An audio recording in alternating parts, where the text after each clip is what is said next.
Bismillahirrahmanirrahim. Assalamualaikum warahmatullahi wabarakatuh. Alhamdulillahirabbil alamin wassalatu wassalamu ala asyrafil anbiya'i wal mursalin nabiyina Muhammadin sallallahu alaihi wasallam wa ala alihi wa sahbihi wa man tabi'ahum bi ihsanin ila yaumiddin. Amma ba'du, para jamaah semuanya rahimakumullah, dan juga para penonton yang menyaksikan pengajian ini, kita bersyukur kepada Allah Subhanahu wa taala masih berikan kita kehidupan, umur yang panjang, kesehatan dan juga kesempatan. Dan wabil khusus lagi Allah masih memberikan kepada kita nikmat iman, nikmat Islam, nikmat ibadah, nikmat menuntut ilmu. Ini merupakan nikmat yang paling agung, yang paling mahal yang Allah anugerahkan kepada kita. Dengan nikmat iman Islamlah kita bisa bahagia selamat di dunia, dengan nikmat iman Islam pula kita bisa bahagia selamat di akhirat. Mudah-mudahan nikmat iman Islam dan ibadah ini serta menuntut ilmu agama ini terus Allah sampaikan kepada kita hingga akhir hayat kita. Mudah-mudahan saat kita semua nanti dipanggil, kita dipanggil dalam keadaan husnul khatimah. Amin ya rabbal alamin. Salawat teriring salam marilah kita sampaikan kepada junjungan kita semua Nabi besar Muhammad sallallahu alaihi wasallam, dan juga kepada keluarganya, para sahabatnya, serta umat yang setia mengikuti jejak langkah beliau hingga hari kiamat. Mudah-mudahan kita semua termasuk umat yang istiqomah mengikuti sunnah beliau semaksimal yang kita bisa. Mudah-mudahan di hari kiamat kita diberi kesempatan Allah untuk bertemu beliau, mendapat syafaat dari beliau. Mudah-mudahan kita bisa masuk dalam surganya Allah beserta keluarga kita dan orang-orang yang kita cintai. Amin ya rabbal alamin. Para jamaah sekalian, pada hari ini kita kajian awal ya. Kita kajian pemahaman Quran. Ya, kita memahami Quran, atau istilah dalam bahasa agamanya kita belajar tafsir Quran. Ya, penting kita memahami Quran karena Quran ini adalah landasan agama kita, agama Islam. Ya. Jadi sehari-hari yang namanya orang beriman itu pasti akan berinteraksi dengan Quran. Ya, malah amalan yang salah satu amal yang tertinggi yang dicintai Allah itu adalah membaca Al-Quran. Ya. Di sini termaktub, terkandung ya, hukum-hukum dan lain sebagainya tentang keimanan kita, tentang syariah, ya, tentang muamalah, tentang ibadah, tentang sejarah, semuanya ya berkaitan dengan agama, bahkan juga nanti berkaitan dengan hal-hal yang bersifat ilmiah ke alam, tentang alam semesta pun ada dalam Al-Quran. Maka penting kita untuk selalu membaca Al-Quran. Tetapi membaca yang baik itu bukan sekedar membaca saja, membaca dalam artian tilawah. Ya, sudah bagus kita tilawah, satu hari bisa berapa ayat, ada yang bisa 1 juz, alhamdulillah. Ya. Dan juga bukan hanya kita baca di bulan suci Ramadan. Ya, kalau bisa setiap hari ada yang kita bisa baca dari kitab suci Al-Qur'an ini.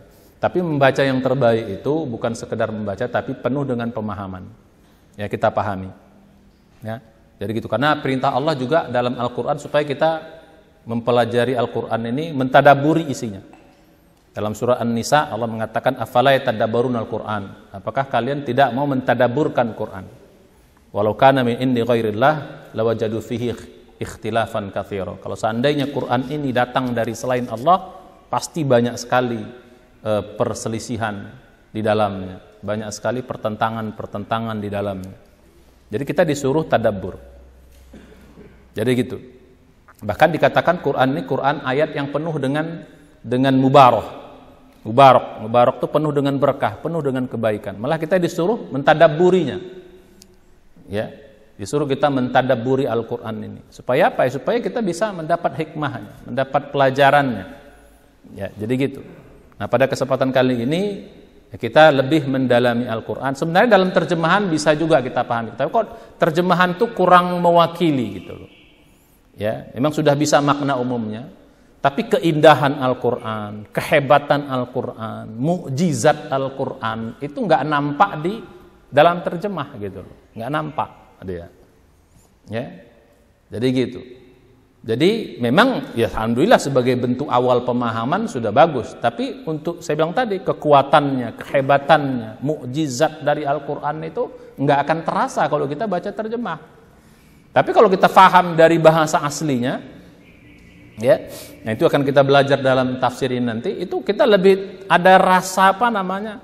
Ada rasa kita indah, asik membacanya. Oh, ternyata Quran tuh benar-benar hebat, bukan katanya hebat gitu loh. Kita mungkin dengar kata guru kita, kata ustadz kita, kata ulang Quran tuh hebat gitu. Quran itu dahsyat gitu loh. Nah, kita kan baru katanya doang. Nah, kita bacanya di mana sih hebatnya? Di mana sih mukjizatnya? Nah, kira gitu. Di mana sih keindahannya? Kan kita nggak kerasa kalau cuma membaca terjemah gitu. Nah, tapi kalau kita baca dari bahasa aslinya, kita baca tafsirnya, ya, dijelaskan makna ayatnya, makna perkatanya, makna bahasanya, dan lain sebagainya, itu iman kita terasa benar-benar bisa bertambah. Karena memang orang yang baca Quran tuh harusnya imannya nambah memang. Dalam Al-Quran, dalam surah Al-Anfal kan dikatakan gitu. Kalau kita baca Quran harusnya iman kita nambah. Ya, innamal mu'minuna alladzina idza dzukirallah, ayat 2 ya, surat 8. Sungguhnya orang-orang yang beriman itu adalah orang-orang yang alladzina idza dzukirallah wajilat qulubuhum. Kalau dibaca atau disebutkan nama Allah, wajilat qulubuhum, bergetar hatinya. Wa idza tuliyat alaihim ayatuhu zadathum imana. Kalau dibacakan ayat-ayat Al-Qur'an kepada mereka atau mereka membaca ayat Quran itu sendiri, ya, zadathum imanan, bertambahlah imannya. Wa 'ala rabbihim yatawakkalun, dan kepada Allah lah kita bertawakal. Jadi orang beriman tuh ketika baca Quran seyogianya imannya nambah, hatinya bergetar. Kan dalam Al-Quran pasti Allah disebut. Nah, gimana mau hati kita bergetar, gimana mau iman kita nambah kalau kita kurang paham? Kalau baca terjemahan, getarannya itu kurang gitu loh. Nanti kita lihat nanti kalau kita baca terjemahan tuh getaran tuh kurang. Ya, memang kita betul bisa paham maknanya, ya, secara umum, tapi getarannya itu kita nggak dapat. Istilah dalam bahasa ini ya, feel-nya itu nggak dapat gitu loh. Tapi kalau kita mengerti bahasanya, walaupun sepintas saja, ternyata pantas Al-Quran ini nggak bisa ditandingi, kira-kira gitu. Pantas Quran ini nggak ada yang bisa membuat seperti ini. Pantas saja Allah nantangnya gitu, ditantang sama Allah. Mau jin dan manusia silahkan kalian kumpul, silahkan bikin semisal Al-Quran. Bahkan tantangan yang paling dahsyat itu dalam surah Al-Baqarah ayat 24 itu. Ya, itu tantangan yang paling Yang paling bahasa kita? Yang paling nantang banget. Satu surat aja kata Allah. Wa in kuntum fi raibin mimma nazzalna ala 'abdina fa'tu bi suratin min mithlih wad'u syuhada'akum min dunillah in kuntum shadiqin. Kalau kalian ragu terhadap Nabi Muhammad gitu loh. Ragu terhadap Quran, ragu terhadap kebesaran Allah, ya, ragu kalian, fa'tu bi suratin min mithli. Ya, jadi gitu. Wa in kuntum fi raibin mimman nazzalna ala 'abdina, apabila kalian ragu terhadap apa yang kami turunkan kepada hamba kami Nabi Muhammad, maksudnya ragu terhadap Quran, ragu terhadap Muhammadnya juga. Ya, ragu kalian ini datang dari Allah Subhanahu wa taala, fa'tu bi suratin. Datangkan satu surat saja. Satu surat yang paling pendek dalam Al-Quran berapa? 3 ayat. Al-Kautsar, surat 108. Paling pendek cuma 3 ayat. Satu surat saja kalian datangkan. Bi suratin mim mithli, seperti Quran. Wad'u syuhada'akum. Panggil semua penolong-penolong kalian. Siapa saja, dari golongan apa saja. Gunakan teknologi apa saja sekarang, kalau dalam konteks sekarang. Gunakan, ada komputer, gunakan teknologi apa saja kalian gunakan. Silahkan, kata Allah. Syuhada'akum itu penolong-penolong, silahkan. Bahkan dalam surat yang dikatakan silahkan juga berkumpul jin dan manusia. Jadi bukan hanya sekedar kita manusia, pakai jin juga boleh. Kalau kalian mau mengundang jin, pakai, boleh, silahkan. In kuntum shadiqin, kalau kalian benar, ya, jadi kalau kalian benar bahwa Quran itu bukan datang dari Allah, bahwa Quran itu kurang benar dan sebagainya. Apa Allah katakan ayat berikutnya? Fa illam taf'alu, kata Allah. Maka jika kalian tidak bisa mendatangkannya, mengerjakannya, Dari dulu sampai zaman ketika Rasul turun, walan taf'alu, bahkan sampai kapanpun kalian tidak bisa melakukannya. Nah, itu Allah bilang begitu. Jadi itu satu jaminan dari zaman Nabi Muhammad, sebelum Nabi Muhammad, di zaman Nabi Muhammad, bahkan setelah Nabi sampai kita sekarang pun tidak ada yang bisa mendatangkan seperti Al-Quran. Ya, wattaqun narul lati quduhan nasul hijarah mu'iddat lil kafir. Takutlah kalau kalian mampu, berarti apa? Quran itu benar. Karena benar, maka takutlah kalian kepada neraka yang bahan bakarnya itu adalah waquduhan nasu wal hijarah, manusia dan batu-batuan dan berhala-berhala. Ya, mu'iddat lil kafirin, yang disiapkan bagi orang-orang kafir. Nah, jadi gitu. Jadi sebenarnya dalam bahasa kita Pak, agama kita ini sederhana aja. Kalau orang nggak suka sama agama kita, nggak usah capek merangi Islam. Kan banyak orang pengen merangi Islam, merangi umat Islam, gampang. Bikin rusak agamanya gampang. Bikin aja semisal Quran, selesai kok. Jawab aja tantangan itu kan selesai. Kan gampang kan? Kalau ingin menghancurkan Islam, kenapa harus pakai senjata, harus pakai apa namanya? Kan susah itu, gampang saja. Penuhi tantangan Quran, selesai agama Islam. Betul atau betul? Ya kan, bikin aja satu surat aja. Nah, ini kan kami bisa menjawab tantangan Quran. Nih kami bikin. Sudah bikin aja coba, kalian umumkan kepada manusia. Tapi merapa yang cuma 3 ayat nggak mau mereka kerjakan? Lebih senang ngerjakan pakai apa? Pakai senjata, pakai apa? Itu menunjukkan apa? Menunjukkan apa? Ternyata bikin 3 ayat itu jauh lebih tak bisa daripada memerangi dengan senjata dan sebagainya. Jadi cuma Allah nantang kok. Gak usah banyak-banyak, satu surat saja. Ini kan tantangan yang istilah kita sih. Cuma satu surat itu berapa kalimat sih? Ina atau ina itu mungkin 19-20 kalimat kata. Ya, masa nggak bisa segitu? Tapi begitulah Quran. Kenapa?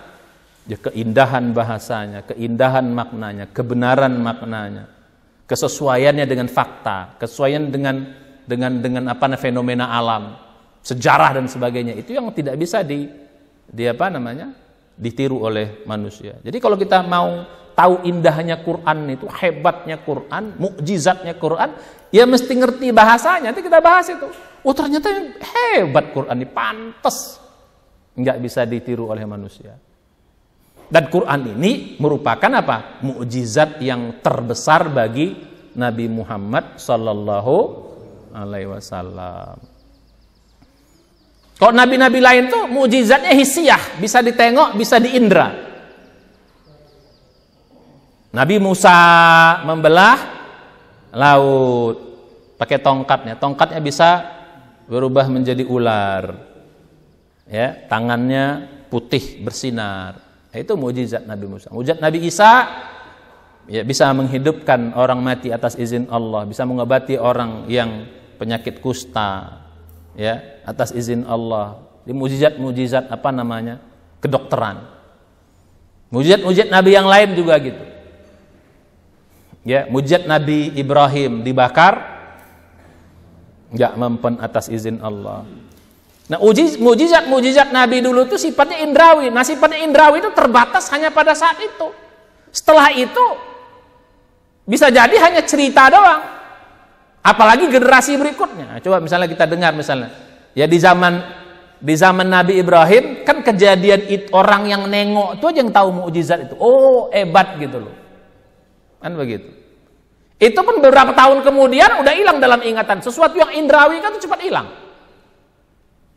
Ya saya dulu ketika di waktu tsunami Pak, itu kan ngeri kali Pak ya, hantamannya. Ya ratusan ribu orang yang mati. Begitu. Ya, nggak lama kemudian orang takut. Setelah itu orang takut ke laut, ya. Tapi nggak lama kemudian ke laut juga orang itu. Apa nggak takut kena tsunami? Kita bilang, itu kan dulu katanya. Coba orang yang pernah kena tsunami saja, yang ngelihat hebatnya tsunami, nggak takut lagi sekarang sama tsunami. Bahkan sekarang orang sudah mulai membangun rumah lagi di pinggir-pinggir apa namanya? Di pinggir-pinggir pantai. Ketika diingatkan apa kata orang tuh? Bisul itu nggak tumbuh di tempat yang sama 2 kali, dia bilang. Gitu alasan orang itu. Kalau bisul itu sampai gitu kalimatnya. Jadi bisul itu nggak tumbuh di tempat yang sama 2 kali katanya. Sampai begitu. Jadi bayang, nah itulah sesuatu yang hebat sifatnya indrawi itu cuman sementara. Itu baru di zaman kita yang menyaksikan. Zaman anak keturunan kita, oh hebat. Gimana hebatnya kata orang tuh? Bisa belah laut. Apalagi sekarang, ya kita bandingkan Nabi Musa bisa belah laut, orang sekarang juga bisa belah laut kok. Orang sekarang bisa bikin jalan di bawah laut, orang bisa bikin jembatan di atas laut, orang bisa bikin tembok di di laut itu. Jadi udah nggak jadi mujizat lagi sekarang. Kecanggihan kedokteran sekarang sudah seperti Nabi Isa juga bisa mengobati sakit, misalnya. Jadi kalau mujizat Nabi Nabi Nuh banjir, sekarang banjir, orang kapal bikin kapal kayak gitu, sekarang orang bisa. Lihat kapal-kapal Titanic apalah namanya itu kan besar-besar sekali itu. Mujizat Nabi, tapi kalau mujizat Rasulullah itu adalah Quran. Dan ini namanya mujizat akliyah, akal yang disentuh, dan ini sifatnya abadi. Di zaman Rasulullah ini menjadi mukjizat. Sampai zaman kapanpun Al-Quran tetap menjadi mukjizat.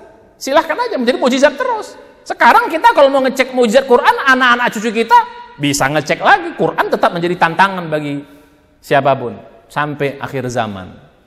Jadi mukjizatnya abadi. Kenapa? Di akliyah. Makanya Allah mengatakan dalam Al-Quran, inna anzalnahu Qur'anan Arabiyyan la'allakum ta'qilun. Kami turunkan Al-Quran dalam bahasa Arab, la'allakum ta'qilun, dalam bahasa Arab la'allakum, biar kalian tuh mikir gitu loh. Ya, dalam surat 12, surat Yusuf. Ya juga nanti dalam surat 42, 41, 42, 43 jelaskan tuh. Dalam surat 43 juga begitu. Ya. Inna anzalnahu Qur'anan Arabiyyan liqaumi ya'lamun. Kami turunkan Al-Quran dalam bahasa Arab, liqaumi ya'lamun, agar kaum itu memahaminya. Jadi kehebatan Quran itu adalah kehebatan yang bisa kita cerna dengan akal. Nah, untuk bisa mentahu kehebatannya kita mesti paham bahasanya. Padahal Quran ini Pak diturunkan di zaman orang yang hebat sekali waktu itu, keindahan bahasa. Di zaman Rasulullah lahir itu hebat-hebatnya sastra Arab. Hebat-hebatnya sastra Arab. Ya kalau sekarang kurang-kurang ya wajar, ya, itu hebatnya di situ. Tapi justru ini turun dalam bahasa mereka, dan mereka nggak sanggup untuk membuatnya, apalagi sekarang. Atau sekarang bisa juga sih kita gunakan teknologi, kan sekarang ada teknologi komputer bisa mengacak, oh ini bahasa dibikin dengan sekian, ini wah dialang, ini bisa saja. Ya tapi silakan ya kalau mau coba. Nah, balik kita kepada belajar kita. Makanya mari kita pelajari Quran ini dari bahasanya, biar kita tahu, oh ternyata hebat, memang pantas Al-Quran ini nggak bisa ditiru. Jadi datangnya tuh dari kita sendiri, bukan kata ustadz saya. Kata ustadz saya, Quran nggak bisa ditiru, kata ustadz saya, gitu. Kata buku. Tapi kalau kita memahami, oh ya pantas, hebat kali Allah nih, memang pantas memang. Dari sisi gaya bahasanya, dari sisi pemilihan katanya, dari sisi maknanya, dari sisi kekuatan isinya, ya syariat di dalamnya, ya pantas memang Quran tidak bisa ditiru oleh manusia. Nah ini sebagai pengantar awal. Nah, mudah-mudahan kita dengan belajar tafsir ini, ya kita lebih cinta Al-Quran dalam bacanya, lebih terasa indah. Jadi makin bertambah iman kita, sebagaimana surat ke-8 tadi Al-Anfal ayat 2, kalau kita baca bertambah iman kita. Ya, setiap kita baca bertambah iman kita, setiap kita baca bertambah iman kita. Insya Allah. Itu yang pertama. Nah, yang kedua pada kesempatan ini saya sampaikan, kita pakai kitab tafsirnya yang menurut saya sedang lah, ya, tidak terlalu berat tapi tidak juga terlalu sederhana. Ya, ada kitab tafsir yang sangat sederhana yang banyak dikaji dalam pesantren-pesantren itu namanya kitab Jalalain. Ya, karangan Imam Jalaluddin As-Suyuti dan Jalalain Al-Mahalli. Ya, tapi itu terlalu, walaupun sudah nampak keindahannya tapi terlalu sederhana. Tapi kalau Safatul Tafsir ini lebih lebih lengkap sedikit, walaupun tidak kitab-kitab yang besar. Ya, tapi dia juga banyak membahas dari sisi bahasa, balaghahnya, fasahahnya. Ya, jadi di samping juga dijelaskan tentang makna-makna katanya. Ya, maka kita pilih kata-kata tafsir Sofwatul Tafsir. Namanya juga Sofwatul Tafasir. Sofwah itu artinya intisari. Tafasir itu tafsir-tafsir. Jadi Sofwatul Tafasir ini adalah intisari. Jadi Muhammad Ali As-Sabuni, penulis rahimahullah, ya, mudah-mudahan Allah beri rahmat pada beliau.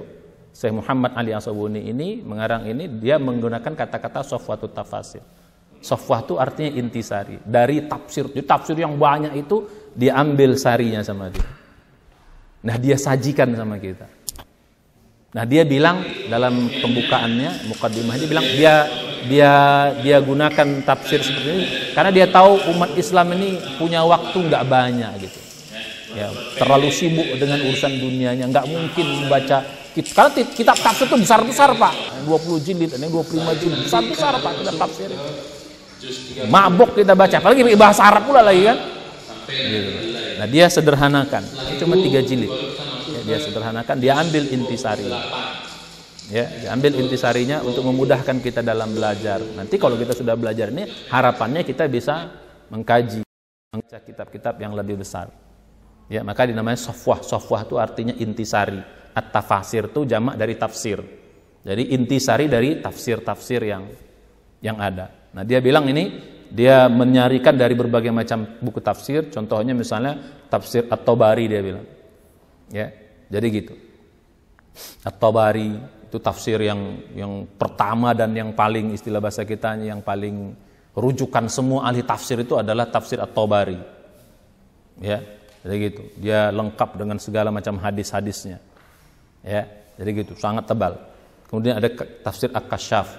Ya, karangan Syekh Zamakhsyari. Ya, Kasyaf ini banyak membahas masalah bahasa al-balaghahnya. Ya, disarikan juga dia. Ada tafsir Al-Qurtubi, ada tafsir Al-Lusi, dia bilang Ibnu Katsir, juga tafsir Al-Bahrul Muhit, ya. Jadi ini diambil dan juga yang lain-lain, dia sarikan. Dan dia memadukan antara metode tafsir bil ma'thur namanya dengan bil uqul, ya. Jadi dia gitu, dia bil uqul itu dengan akal, dia gabung. Ya, dengan bahasa itu kan banyak menggunakan akal, tapi juga dia menggunakan bil ma'thur itu hadis-hadis juga tetap dia sampaikan.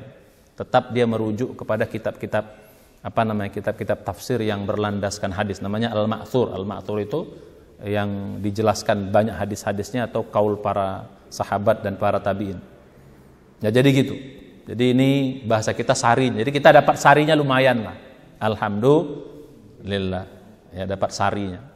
Jadi dia jelaskan. Nah, dia juga menjelaskan dalam kitab ini apa saja yang dia jelaskan di sini. Jadi ada beberapa yang pertama dia jelaskan bahwa ya dalam teknik menafsirkan ini, ya, dalam menulis tafsir ini, dia pertama dia bikin baina yaday surah. Baina yaday surah itu adalah penjelasan umum. Jadi ketika dia menafsirkan satu ayat atau satu surat, ya, dia katanya dia jelaskan baina yaday surah. Jadi penjelasan atau muqaddimah surat atau muqaddimah ayat. Oh, ayat ini isinya gini, surat ini isi. Jadi jelas secara mujmal, secara global dia jelaskan, pengantar lah bahasa kita. Supaya kita tahu, oh, surat ini maksudnya begini. Oh, surat ini intinya kayak gini. Itu cara dia menulis, ya. Kemudian yang kedua juga, nah dia juga menulis baina yaday surah. Baina yaday surah itu hubungan antar surat. Apa hubungan surat ini dengan surat yang setelahnya? Apa hubungan surat ini dengan surat sebelumnya? Begitu juga baina yaday ayah juga gitu. Apa hubungan ayat ini dengan ayat sebelumnya? Dia jelaskan. Karena itu juga menjadi kehebatan Quran itu juga situ, Pak. Ternyata satu surat itu dengan surat lain itu saling saling berkaitan. Makanya Quran itu urutan surat, urutan ayat gitu, itu tauqifi, itu datang dari Allah yang bukan nabi, bukan sahabat. Ini surat. Jadi begitu turun satu ayat atau satu surat, kata Allah, kata Jibril, Muhammad taruh ayat ini dalam surat ini, sebelum ayat ini, setelah ayat itu. Jadi bukan makanya Quran ini urutannya, baik suratnya, baik ayatnya dari awal surat Al-Fatihah sampai akhir surat An-Nas itu bukan otoritas para sahabat bikinnya, itu otoritas Allah. Nggak bisa dia dibolak-balik. Al-Fatihah turun sekian. Walaupun Al-Quran itu turunnya tidak seperti sekarang, itu turun Al-Quran itu kan ngacak, Pak. Surat pertama turun apa? Surat Al-Alaq. Itu pun surat Al-Alaq bukan semuanya, 1 sampai 5 dulu, itu yang pertama. Jadi Al-Quran itu turun itu ada yang langsung 1 surat, ada yang beberapa ayat. Nah itu letaknya gimana? Kalau seandainya itu kehebatan, salah satu kehebatan Quran. Kalau seandainya Quran ini buatan Nabi Muhammad, orang cenderung kalau nulis itu bab apa dulu yang ditulis? Kan bab pembukaan, kan sesuatu urutan kan 1, 2, 3. Mana ada orang nulis sana balik sini gini terus balik ke sana lagi, ya kacau pemikirannya. Quran tuh enggak. Walaupun turunnya dia bertahap 22 tahun 2 bulan, ya 22 hari ada yang mengatakan begitu. Itu urutannya tidak sesuai dengan urutan turunnya. Al-Alaq itu surat yang ke-90 berapa? 96 ya. Dari Al-Alaq. Padahal dia turun yang pertama. Al-Muddatsir yang kedua. Nah, ada yang mengatakan yang ketiga setelah Al-Muzammil itu malah surat yang ke-73 74. Dari begitu. Quran Al-Fatihah bukan yang pertama, malah ditaruh yang pertama. Jadi gitu. Nah, jadi itulah ya, jadi dia menjelaskan bahwa dia akan baina yaday surah. Itu hebat di surah itu kekuatan itu. Oh, kenapa habis Al-Fatihah terus Al-Baqarah? Kenapa habis Al-Baqarah terus Ali-Imran, terus An-Nisa? Justru itu akan dia akan jelaskan. Jadi kita tahu kehebatan Quran. Jadi Quran ini memang mukjizat, urutannya pun mukjizat. Beda dengan kitab-kitab lain. Kalau seandainya yang ini yang buat manusia, Pak, pasti yang pertama turun jadi apa? Yang pertama ditulis dong. Yang di bab pembukaan. Kalau sampai ini sampai begitu indahnya kok sampai bisa dicomot-comot. Oh, ini bukan pekerjaan manusia ini. Pantas kata Allah satu orang manusia pun, bahkan jin pun nggak ada yang bisa seperti itu. Bahkan ayat yang terakhir, ya, ada yang mengatakan ayat terakhir itu surat apa? Surat Ali Imran, surat Al-Baqarah ayat 280. Wattaqu yauman turja'u fihi ilallah. Ya, tsumma tuwaffa kullu nafsin ma kasabat wa hum la yuzlamun. Itu ya, ayat terakhir justru diletakkan pada surat Al-Baqarah. Ada yang mengatakan surat 5 Al-Maidah ayat 3, al-yauma akmaltu lakum dinakum wa atmamtu alaikum ni'mati wa raditu lakumul islami dina. Itu surat 5 ayat 3 itu justru di situ. Bayangin, diselip di situ. Padahal itu ayat terakhir turun. Ini kan nggak bisa dalam nyampe akal manusia. Nah, jadi dia jelaskan di sini. Ya, jadi ada namanya munasabah baina ayat atau baina surah. Jadi gitu. Terus juga yang ketiga, teknik dia menjelaskan kitab ini juga adalah yang ketiga, ya. Nah, dia juga menjelaskan secara bahasa. Ada kata-kata yang sulit berasal dari kata apa, makna dasarnya apa. Supaya kita tahu. Jadi kadang-kadang, Pak, yang dalam terjemahan itu udah makna tafsir, Pak, bukan makna sebenarnya. Ya, bukan makna sebenarnya. Nah, itu dia jelaskan makna awalnya itu ini. Kenapa bisa ditafsirkan kayak gini? Karena ini. Ah, jadi gitu. Oh, gitu. Jadi kita tahu. Contoh misalnya nanti ya, dari sisi bahasa ya. Yang keempat juga katanya dia akan menjelaskan juga sisi balaghahnya. Contoh misalnya iyyaka na'budu wa iyyaka nasta'in. Itu kan dalam terjemahan hanya kepada Engkau ya Allah kami menyembah, hanya kepada Engkau kami mohon pertolongan. Itu kan bahasa itu, iyyaka na'budu. Padahal kalau kita terjemah letterlek itu makna asalnya enggak kayak gitu, Pak. Iyyaka na'budu itu kepada Engkau ya Allah kami menyembah, kepada Engkau kami mohon pertolongan. Itu kalau letterleknya. Iyyaka kepada Engkau na'budu kami menyembah, wa iyyaka kepada Engkau nasta'in kami mohon pertolongan. Itu makna dasarnya. Tapi kenapa muncul hanya kepada Engkau? Ada kata-kata hanya kepada. Dari mana muncul hanya kepada itu? Nah, itu dari si bahasa.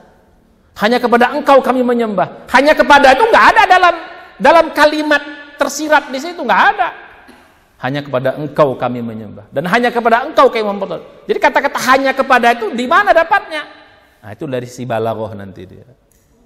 Oh, ternyata muncul kalimat itu. Itu namanya gaya bahasa, Pak. Ya contoh misalnya kita kan, ya makanya kok dalam terjemah itu kadang-kadang suka dikurung sama dia. Ya, itu masukan itu tidak ada secara eksplisit. Itu bisa dari gaya bahasa. Ya, bahasa kita kan, kemana kau pergi? Jakarta, kita bilang. Itu kan simple. Sebenarnya bahasanya gimana? Aku berkata kepada dia, kemana kau pergi? Dia menjawab, aku pergi ke Jakarta. Nah, itu kan bahasa lengkapnya kan gitu. Tapi kalau kayak gitu kan nggak ada indahnya bahasa itu. Cukup kita bilang ke Jakarta, orang tahu maksudnya. Aku pergi ke Jakarta. Nah, jadi gitu. Jadi itu keindahan bahasa Quran tuh nanti dipadatkan biar efisien. Jadi begitu. Itu keindahan itu ya hanya bisa kita pahami dalam bahasa Al-Quran aslinya. Nah juga disebut ada asbabun nuzulnya juga dia, biar kita tahu sebab-sebab turunnya Quran. Ya ada juga di situ apa di sini katanya, ya ada faidah-faidahnya, ada kelembutan Al-Quran. Ya ada latifnya kelembutan Al-Quran. Gimana lembutnya Al-Quran itu. Jadi begitu. Nah, jadi ini pengantar tentang Mushafatul Tafasir. Kita bagus sekali kita baca kitab ini. Ya dengan penjelasan bahasanya, jadi kita tahu keindahan Quran itu. Baik maknanya, baik bahasanya, baik nanti hukum-hukum di dalamnya. Ya. Baik juga nanti hubungan antar ayatnya itu menambah keimanan kita insya Allah. Makanya saya pilih kitab Mushafatul Tafsir untuk kita bahas ya, biar kita makin bertambah iman kita. Jadi tujuan yang 3 tadi, pertama ya, supaya dengan membaca ini kita makin tahu kehebatan Quran, makin tahu keindahan Quran, makin tahu mukjizat Quran. Dengan itu, yang kedua, dengan kita tahu begitu, maka yang kedua, tambahlah iman kita. Ya, bertambahlah iman kita. Nah, yang ketiga, dengan kita tahu itu makin cinta kita kepada Quran. Ya, dan juga bisa kita jelaskan nanti kepada orang lain, kepada anak kita bisa kita jelaskan. Jadi kalau anak kita nanya, "Mama, hebatnya Quran itu di mana? Papa gimana?" Ya kata Ustadz Papa, kata ustazahnya Mama, kan repot kita. Ya, jadi kita bisa jawab, "Nah, ini hebatnya Quran." Kita bisa jelaskan gitu loh. Ya, bukan hanya sekedar katanya. Nah, ini sebagai pengantar awal, mudah-mudahan. Nah, ini membuat kita semakin semangat dalam belajar ini. Ya juga kepada para penonton yang menyaksikan juga nanti bisa menjadi bahan kajian, bahan masukan supaya makin cinta kita pada Quran, makin tambah iman kita. Tahu kita kehebatan Quran. Ya, dengan demikian ini juga bisa jadi dakwah kepada orang-orang non muslim, kepada orang yang tidak percaya Quran. Kita harus jadi dakwah juga. Ketika orang tanya betapa hebatnya Quran, kita bisa jelaskan gitu. Insya Allah. Nah, mudah-mudahan ini sebagai pengantar awal. Nah, kita akan lanjutkan pada episode berikutnya. Ya, kita akan nanti mulai dari ini. Adapun dalam belajar ini kita dimulai dari surah Al-Fatihah dulu, ya, karena ini surat yang paling sering kita baca. Baru nanti untuk menambah wawasan kita juga nanti mulainya nanti lanjut ke surat pendek dulu. Tidak langsung ke Al-Baqarah seperti urutan Al-Quran atau Quran urutan mushaf Al-Quran. Kita masuk ke surat-surat pendek mulai dari lanjutannya nanti langsung surat Wadduha. Supaya apa? Supaya nanti kita bisa bawa itu menjadi apa? Menjadi bacaan sholat kita. Kita langsung mudah paham, dari kita hafal. Bukan sekedar hafal ayatnya saja, tapi juga hafal maknanya, faham maknanya. Sehingga ketika kita di dalam sholat, kita bisa nikmati sholat kita. Insya Allah. Nah, mudah-mudahan kita lanjutkan pada episode selanjutnya. Insya Allah. Ya, mari kita tutup dengan pertemuan dengan baca hamdalah, alhamdulillah alamin, dan doa penutup majelis. Subhanallah, sallallahu anta, astaghfiruka wa atubu ilaik. Silakan ikuti terus. Mudah-mudahan bermanfaat.